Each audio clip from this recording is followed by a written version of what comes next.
Third person of the voice. Nagulat ang mag-asawa nang makilalang ang dalagang heredera ng Del Mundo ang kasama ng anak na dinala sa kanilang tahanan. Laking tuwa ng ina ni Charles nang makilalang ito ang batang inaanak, ang panganay ng matalik na kaibigang si Sofia Gonzalez Del Mundo.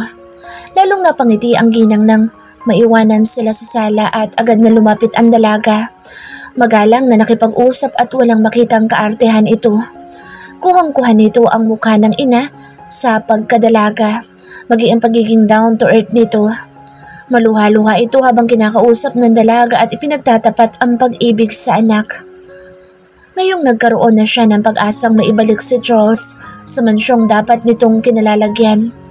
Tama na ang 20 taong paghihirap, pagtatago at pagpapanggap niyang baliw para matakasan ang nakaraan. Malaki na ang anak nito at nararapat lang na makuha nito ang dapat ay para dito at hindi ibang tao ang nagpapakasasa sa buhay na inagaw para dito. Kate's Person of the Voice. Lumipas sa mga araw at dumating na ang wedding day ni Leia. Hindi na ako nagulat na si Karen ang paras ni Lance bilang abay. They're also admitted that they're exclusively dating in public. Maybe it annoyed me, but sorry not sorry. I'm not affected, especially now that Charles and I are getting closer to each other and I know, I can feel it, that we have the same feelings as me. May problema ba? Ani Charles, sa mahabang pananahimik ko. We're here on our favorite children park mid-place, sitting together in the swing while eating cold ice cream. It's Leia's wedding day this coming Saturday at our resort in Batanes. She requested beach wedding. That's why Mom insists our resort is a present. I don't want to go there. Alone, Karen and Lance are going to. Nakangusong maktol ko na pinalungkot ang tono. Alam ko kasing kahit tanggihan kong pumunta ay bibit-bitin ako ng mga baliw kong kaibigan para makadalo sa kasal ni Leia. Hindi ba mas maganda ipakita mo sa kanilang hindi ka na affected? Umatin ka. Ipakita mong masaya ka at hindi siya kawalan. Payo pa nito habang dinidilaan ng ice cream nitong tumulo sa cone. Great idea, baby. Let's go together and pretend it's my boyfriend. What do you think? Masaglang saad ko na nabuhay ng loob na nakahanap ng valid reason ko para maisama ito sa resort namin. Natawa lang naman ito at napailing na ikinapalis ng ngiti ko at sinamangutan nito. Sira, ba't ako? Di magmumukha kang talunan kasi ako ang kasama mo. For sure, pagtatawanan ka ng ex mo na isang hampas lupa ang ipinalit mo sa kanya. Iba na lang, Kate. Tanggi nito ikinabagsak ng balikat ko. Pero kung ikaw ang kasama ko at ipakikilalang boyfriend ko, mas kapanipaniwala iyon. Dahil alam nilang nagkakamabutihan tayo. Come on, tulungan mo naman ako. I pouted my lips and blinked my eyes several times to look like a cute puppy that makes him laugh. Shit. Effective ang style kong patawanin ito. Ang gwapo niya lang talaga na normal lang kung kumilos sa harapan ko at hindi nagpapa-impress. Bayaran mo ang araw ko. Ako naman ang natawa at agad na tumango-tango. Mahirap na magbagong isip nito. Chance ko na rin makorner ito at mapasagot. Bahala na kung tawagin ako mga agaw ni Hannah. Basta, mahal ko na ang boyfriend niya. Mahal na mahal kong boyfriend ng best friend ko at handa nang ipaglaban ito at sisiguraduhin kong ako ang mananalo sa puso nito. So, it's settled? Huh? I'll just pick you at your house on Friday's night. Ani ko at iniabot ang isang black card ko dito. Kunot noon naman itong tinanggap iyon na binalibaliktad pa. Huwag kang mangbudol. Kasyang kailangan ko. Natatawang saad nito. Use it, baby. You're free to use that and buy everything you want. Just pretend as my boyfriend and help me shows them we're happy together. Well, we don't need either to pretend that we're happy because I'm really happy having you beside me. No need to act that I love you because I'm already in love with you. Napakamot naman ito sa ulo na may pinipigil ang ngiti sa mga labi. Sige na nga, kahit kailan ka talaga. Pero magkano ba laman ito? Tukoy niya sa black card. 100,000? Billion, baby. Okay. Teka, ano? Gimbal na bulalas nito na napatayo at namumutlang tumingin sa akin. Lower your voice, baby. Ingatan mo yan. Bilhan mo ng kondo, sasakyan or mall, sila tita. I won't mind. You know that I'm always here willing to help you. Ikaw lang naman ang ayaw tumanggap. Natatawa ako nang parang nawala ito sa sarili. Nang mahimas-himasan ay pilit nitong ibinabalik ang card na hindi ko tinanggap. Kinabukasan, sinamahan ko itong pumili ng mga maisuot na damit sa resort, from formal to casual. Mag-aalas 10 na ng gabi nang lumapag ang chopper namin sa resort. Marami na rin bisita. May mga nagkakasiyahan na sa pampang, mga kumakain at nagiinuman. Nagtungo muna kami sa VIP suite ko para makapagbihis. Napapanganga pa ito nang bumungad ang mala 5-star hotel room sa amin. Nag-shower muna kami at nagbihis ng casual bago bumaba. I'm wearing off-shoulder white long dress na may mataas na slit on my left legs, showing my legs. When I'm walking while Charles, wearing black beige short and white sandal that fits his body. John, his muscles are exposed. Nakakatakam na maglambitin at magpakulong sa maskuladong bisig nito. Magkahawak kaming nagtungo sa table ng mga barkada ko. Sabay-sabay ang mga itong naghiyawan nang makalapit kami. Maliban sa dalawang mukhang bitter dahil wala man lang kangiti-ngiti. All of my friends have partners. Buti na lang pumayag ang baby kong sumama nang hindi ako magmukhang talunan at kung itsura at pangangatawan lang ang basihan. Nangingibabaw ang Charles ko sa lahat. Kaya marami ang napapatingin. Hi guys! I know you know him already but still, I want to introduce to all of you my beloved boyfriend, Charles Ignacio. Nakangiti at proud kong pagpapakilala sa baby kong napahigpit ang pagkakahawak sa kamay ko. Kaya pasimple kong pinipisil-pisil ang kamay nito. Oh my God! For real? Mangang bulalas na Danica na napatakip ng palad sa bibig at nalalaki ang mga mata. And who knows? Sooner or later, I'll be the next bride to be. Right, baby? Nakangiting baling ko kay Charles. Kung magpapakasal ka sa akin, baby, why not? Pananakay nitong ikinasinghap at irit ng mga baliw kong kaibigan. I smiled genuinely to Charles, who silently sitting beside me, habang magkakaharap kaming magkakaibigan sa oblong table with our partners. Napuno ng asaran, tawanan, kantsawan ang table na inukupan namin sa pasaring namin sa isa't isa na sinasabayan naman ng mga kapartners namin. Maliban sa baby ko na napakamahiyain at dinaig pa ako sa pagiging mahinhin. After our dinner, nag-aya ang mga lalaki mag-inuman kaya sa pampang na lang kami tumambay. Nag-inuman at kwentuhan kami hanggang sa lumalim na ang gabi at kami na lang ang gising sa mga guest. Then suddenly, Danica raised her hand to catch our attention. The night's getting bored. Why don't we do something fun? Nito sa masiglang tono. Like what? Jessica asked. Let's play a game. Erica answered. What kind of game? I curiously asked. Hide and seek. With a twist. Danica replied. Tumangu-tangu kami at nagkasundo sa tema ng laro. Okay, let's get started. Kung sino unang mahahanap ang tatanggap ng parusa. And the last person will won the night. Pwede siyang humiling ng kahit na ano sa isa sa atin. Klaro na ba? Ani Danica habang naghahanda na kaming lahat na alamin kung sinong magiging taya. Wait, what do you mean kahit ano? What if I won and ask someone here to kiss me? Will my wish granted? Lance curiously asked while staring at me. Napairap ako dito at pinag-intertwined ang mga daliri namin ng baby ko na nakaramdam kaya mas kinabig pa ako pasandal sa dibdib nito at pinagahalikan sa ulo na ikinadiwang ng puso ko. Kita ko pang sinamaan ito ni Lance ng tingin na hindi ko na lamang pinansin. Yup, kahit ano pwede. Well, except sex.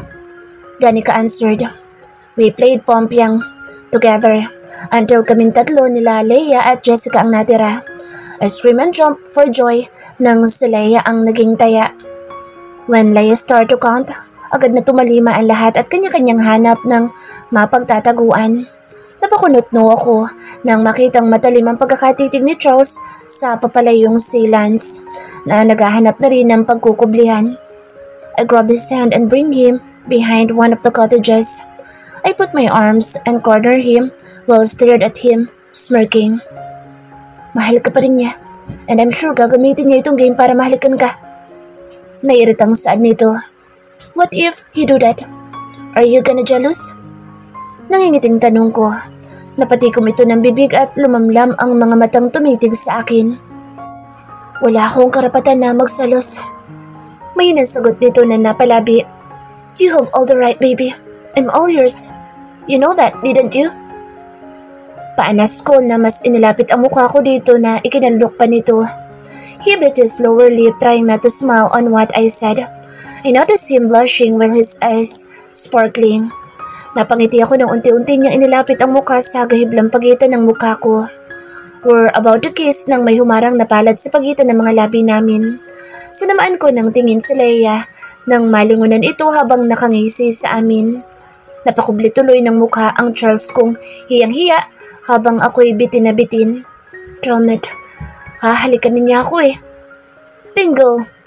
I caught you, lovebirds! You two, out! Nakangising saad nito na nanunodyo ang tingin sa pambibitin sa amin ng baby ko na napayuko na sa hiya. So, you see us, huh? A sarcastic ask that make her smirk more. Uh-huh. Tumatango-tango ang sagot nito. Then what the hell you disturb us? Iritadong singhal ko tinila na sa kamay ang baby ko pabalik ng pampang kung nasaan ang iba. My heart beat fast when only Lance and Erica not yet found. Damn it. Maloko si Lance pero mas maloko si Erica at paniguradong ang Charles ko ang punteriya noon. Just to annoy and test my temp. No way. Hindi ako makapapayag na may ibang makakahalik pa kay Charles. He's mine now. The hell? John, this can't be. Sunod-sunod akong napamura nang si Erica nga ang nanalo sa laro. Nakangising aso pa ito sa akin at alam ko na ang gusto nito. Kaya maging mga kaibigan namin ay napapangisi na rin sa paniningkit ko dito. Okay, so for our winner, what kind of prize do you want, buddy? Nanunod yung saad na Leia na inakbayan si Erica. I want a kiss from someone here. Ngising asong saad nito na napapatingin kay Charles na napapayuko na at ang higpit ng kapit sa kamay ko. Oh, a kiss. So, Erica, who is this lucky one you want to kiss? Danica ask. Pinaninggitan ko ito na nagbababalang tingin nang ngumiti itong tumitig kay Charles. Him. Duro nito sa baby ko at hindi alintana ang matalim kong tingin na iginagawa dito at nagagawa pang ngumisi. Don't you dare, Erica. Singhal ko sa pagturo nito kay Charles. Tawanan at tuksuhan ang mga kasama sa amin tatlo. Charles, already blushing. Oh, come on, buddy. This is part of the game. It was just a plain kiss. And Leia na pigil-pigil ang pagtawa. No way. I'm warning you, Erica. Don't test my temp. Choose another. Kahit sino. Kahit artista o modelo pa yan. National or international. Dadalhin ko sa'yo. But please, don't accept my Charles. Nanggagala bulyo kung ikinatawa ng mga ito. Nagsingha pa ng mga ito kaya napangiti na rin ako sa panunukso ng mga ito sa akin. Lalo tuloy napapayuko si Charles sa kabaliwan ng walang hiyang babaeng ito. Palibhasa ay may gusto din ito sa baby ko. Kainis? Tom girl, why so possessive? Hindi mo pa naman asawa? Nailing na saad ni Jessica. Kahit pa nung una, possessive na siya pagdating kay Charles. How much more ngayon magkarelasyon na sila? Ani Danica sabay tapik sa balikat ko, samantalang masakit na tingin na ipinupukol na Lance kay Charles. At nakabusangot naman si Karen sa tabi nito. What's their problem? Sa isip-isip ko. Napairap ako sa mga ito at napahingang malalim para kalmahin ang mga brain cells kong pinapalobo ng babaeng ito na malapit ng sumabog. Okay, fine. Para sa friendship natin, I gave you a chance to choose, buddy. Kung sino ang hahalikan ko. It's either Charles or you. Ngising asong saad nito na ikinalaki ng mga mata ko. Napanganga ako sa isinaad nito na napakurap-kurap kaya lalong umingay ang paligid. Marahas akong napabuntong hininga at pinaningkitan nito ng ngumisi at napakibit balikat pa sa akin. Nakakagigil ang walang hiyang babae na to. Ang sarap itapon sa dagat at ipakain sa mga pating. Come on, choose! Sabay-sabay na nilang hiyawan sa akin. Fine. Nagsingha pa ng mga ito at natahimik na nakaabang ng sagot ko. Napahilot ako ng sentido at nilisian ito nang humakbang ako palapit dito na ikinapalas ng ngisi na bahagyang napaatras at namutla. Del Mundo! Kaagad ko itong hinalikan na ikinanigas nito. Maghahating gabi na magsitungo kami sa aming suites para makapagpahinga na.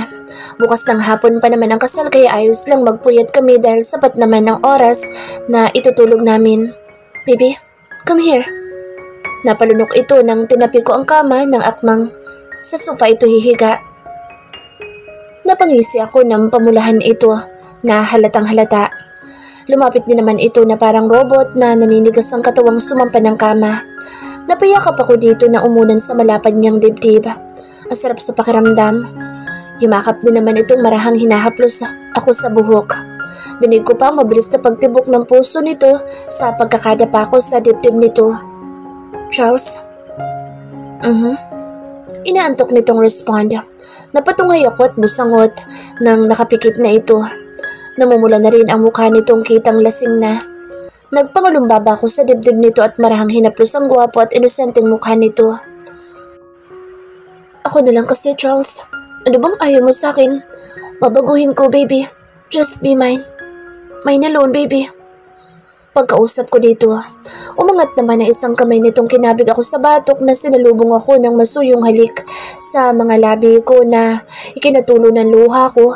Kasabay ng pagpikit ko at buong ingat na tinugon ang masuyong halik na ginagawad nito. Gusto din kita, Kate. Gustong gusto kita, baby, pero hindi naman ako nababagay sa isang katulad mo. Paano kita ipaglalaban? Wala akong ni anumang maipagmamalaki sa iyo at sa lahat. Tanging ang malinis at tapat kong pagmamahal sa iyo na kaya namang ibigay ni numan. Mahinang sagot nito sa pagitan ng pagkakalapat ng mga labi namin.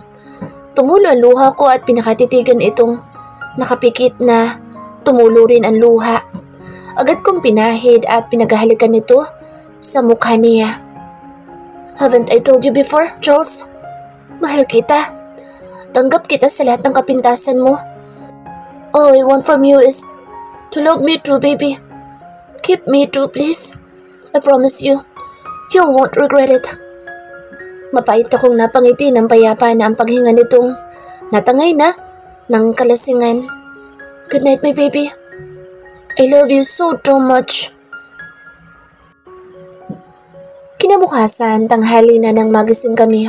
Agad kaming naligo at bumaba para makakain na muna. Everyone is busy decorating the whole venue. Matapos namin mananghalian, kanya-kanya na kaming tungo sa aming cottage para maayusan.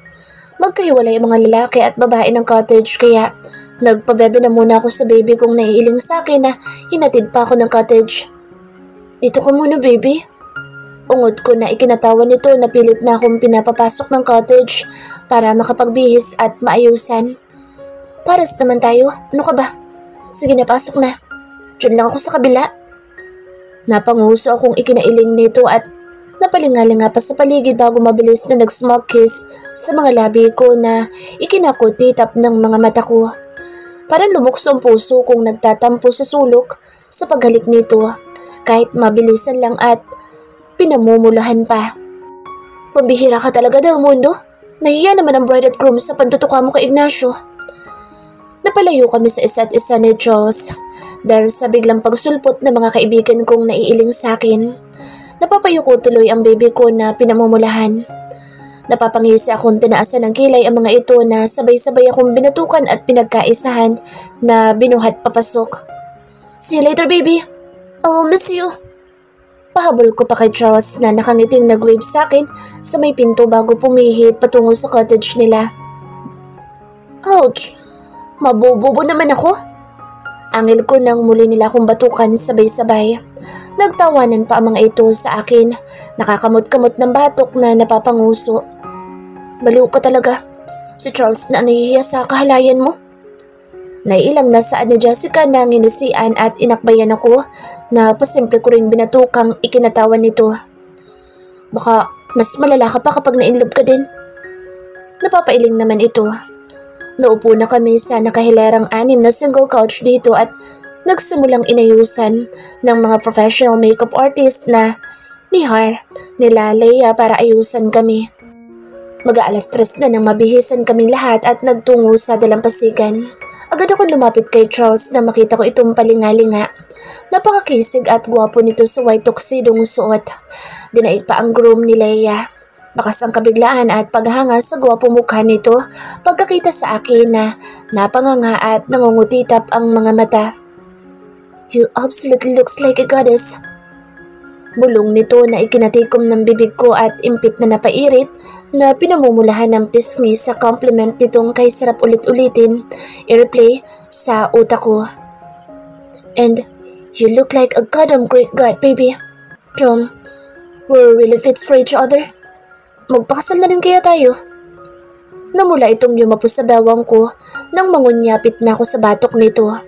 Parang kami tuloy ay kakasal dahil sa kalambingan at kaswitan namin sa isa't isa. Danaig pa namin ang bride at groom. Puro kakalukuhan. Pero gusto mo. Tudyo ko na matamang nakatitig dito. Pinumulahan itong napatango at pigil-pigil ang ngiti na ikinairit kong muli at sumubsob sa leeg nito. Napapapadyak pa ako ng paa sa buhanginan dahil sa pagpapakilig nito. Napabungis-ngis pa itong yumakap din na pinagahalikan ako sa ulo na lalong ikinapilipit ng puso ko sa ribcage nito. Sobrang bilis ng tibok ng puso ko na parang kakapusin na ako ng hangin. Tara na nga. Pag-akay nito nang tawagin na kami ng wedding coordinator na mga abay. Magkayakap kaming naglakad palapit sa dadausan ng kasal ni Leia dito sa dalampasigan. Papalubog na rin ang araw na kay sarap pagmasdan kaya nagkulay kahel dito sa kinaroroonan namin. Sana kami na lang ng baby ko ang ikakasal. Nagmistulang marangyang hardin ang dalampasigan sa nagkalat na iba't ibang klaseng bulaklak imported from Europe. May mini stage din sa harapan na may itinayo pang arko na puno ng pagkukumpulang pink and white roses. Magkatabi kami ni Charles na nakaakpay pa sa akin habang nakasandal ako sa balikat nito at panay ang halik sa ulo ko na ikinangingiti ko. Ramdam ko naman ang mga pares ng matang nakatitig sa amin ng baby ko at kahit hindi ko lingunin ay alam na alam ko kung sino ito kaya hindi ko na lamang pinapansin. Ayoko masira ang romantic moment namin ng baby ko na magkayakap dito sa romantic na lugar.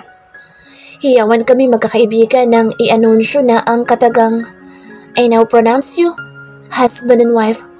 You may now kiss your bride. Na nagkakasal kina Leia at sa napangasawa nito. Matapos ang kasal, tumuloy na kami sa venue sa loob ng hotel. Naiiling na lamang ako ng tinutoo nga ni Leia ang pangiinggit sa aming audience nila sa uri ng lalim at tagal ng pangahalik nito sa kanyang napangasawa habang pinapalakpakan namin sila na naghihiyawan. Baby, pagtawag ko kay Charles na nangingiti ding nakamata sa dalawa sa stage na sarap namang magtukaan. Parang hindi tuloy arranged marriage lang ang naganap. Napalingon ito pero sa harap pa rin nakatingin kay hinawakan ko ito sa kabilang pisngi na mariing siniil sa kanyang mga labing ikinatigil at higpit ng hawak nito sa bewang ko. Napangiti ako ng unti-unti na itong tumugo na lalo kung ikinaganang mas palalimin ang halik namin. Kung hindi pa ako binatukan ng baliw na si Jessica, ay hindi ko pa bibitawan ng mga labi ng baby ko na katulad ko eh. Nanlalamlam na ang mga matang nagtatangay na rin sa bugso ng damdamin namin sa isa't isa. Panira ka talaga.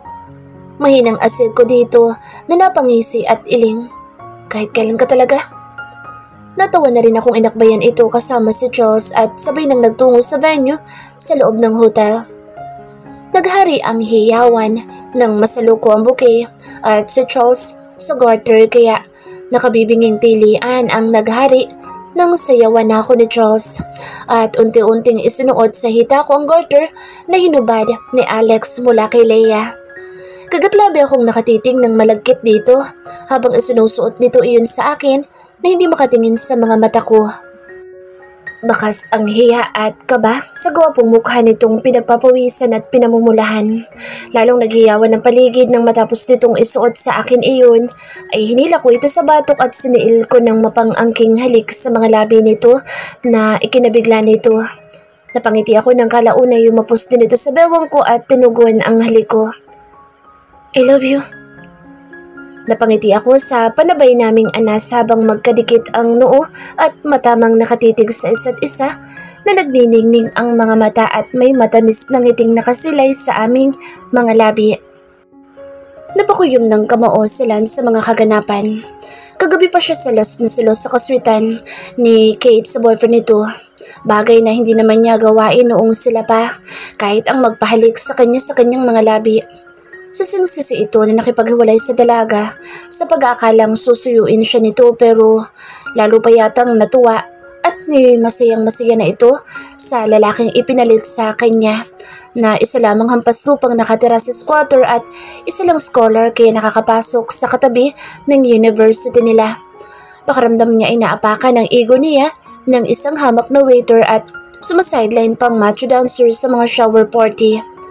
Nanggagalaiti ito sa inis ng mapagtantong ito ang lalaking nasa video na hinalika ng kasintahan kaya siya nakipaghiwalay. Buong akala niya ay magseselos at maghahabol ito kung papatuloy niya ang barkada nito but he's wrong. Napangisi ito na makitang nagtungo ang binata sa restroom kaya agad na sinundan at nilak ang pinto. Napasandal pa ito ng countertop ng lababo at ngising aso itong nagpamulsa habang hinihintay ang binata na lumabas sa cubicle na pinasukan nito. Bakas ang gulat sa mukha ni Charles nang mabungaran itong naghihintay sa kanya paglabas ng cubicle. Break up and leave her alone. I'm giving you 24 hours to enjoy your last minute with her. Madiin itong saad. And if not, napatiimbagang ito sa tapang nitong sumagot. I'll expose your video. We'll dance with her in that shower party a month ago. Pamba-blackmail nito sa binatang napailing at kibit-balikat pa habang naguhugas ng kamay. Charles smirk at him that makes him more anger and annoyed. Gawin mo. Hindi ko ikasisira yun. Marangal ang ginawa ko. Palabang sagot nito na matapang na sinalubong ang mga mata nito na nanlilisik dito. Akmang aalis na ito nang muli itong magsalita. Yeah, you're right. Hindi mo yun ikasisira pero sakit? I don't think so. Ikasisira niya iyon in public. Huhusgahan at babatikusin siya ng mga tao, lalo na ng mga fans niya at higit sa lahat. Malaking skandal yun sa pamilya nila. Magmamatigas ka pa ba?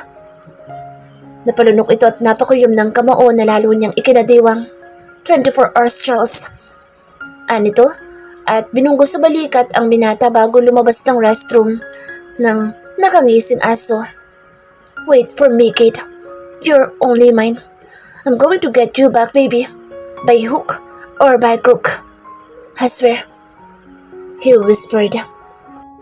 Natulala ako at hindi makahulma sa pagbabanta ng ex ni Kate sa akin. Napailing-iling akong napatitig sa sarili sa refleksyon ko sa salamin. Hindi ko na malayang lumuluhan na pala akong naiwan sa restroom dahil sa mga isinaad nito. Napasabunot ako sa ulo ko. Hindi pwedeng mapahamak si Kate nang dahil sa akin. Sobra-sobra na nga ang pagpapahalaga niya sa akin na hindi ko masukli-suklian pero aaminin ko man o hindi. May puwang na siya sa puso ko at hindi ko na siya kayang pakawalan. Kahit naman lagi ko siyang tinatanggihan ay alam ko, sa loob-loob ko mahal ko na siya. Pero napakalaki ng agwat namin sa buhay. Langit at lupa ang namamagitan sa amin at ang katulad kong isang dukha ay sa lupa lang dapat. Hindi sa isang katulad niyang heredera dahil marurumihan ko lang ang malinis niyang imahe sa lahat. Ayokong pagtawanan at husgahan siya ng publiko nang dahil sa akin. Napabuga ako ng hangin para kalmahin ang sarili. Ilang beses ako nagilamos at napabuntong hininga at pilit nang umiti bago lumabas ng restroom. Mahirap nang makahalata si Kate. Ang lakas pa naman ng instinct ng babaeng iyon. Pinilit ko umarte ng normal sa harap ni Kate lalo na't nakamasid lang sila sa amin na pangisi-ngisi. Napapakuyom na lamang ako ng kamuo sa taong ito. Ang lakas ng loob na maghabol gayong may ipinalit na kaagad siya kay Kate. And worst, sa best friend pa talaga ni Kate. At ngayong masaya na kami ay saka siya manggugulo. Ang kapal niya. Kung hindi ko lang iniisip ang kapakanan ni Kate ay hindi ako makapapayag na apakapakan lang ako ng isang ito. May problema ba, baby? Napabalik ang ulirat ko sa malambing na boss ng kasama ko. Pilit akong ngumiti para itago ang totoong nararamdaman ko. Ayoko namang magsumbong sa kanya dahil baka lalo lang lumala ang sitwasyon. Wala naman. Maglibot-libot na muna tayo. Pag-iiba ko. Tapos naman na ang kasal at nagkakasiyahan na ang mga bisita. Umalis na nga din ang bride at groom, kaya kanya-kanya ng puslit ang mga kaibigan nito sa kani-kanilang date.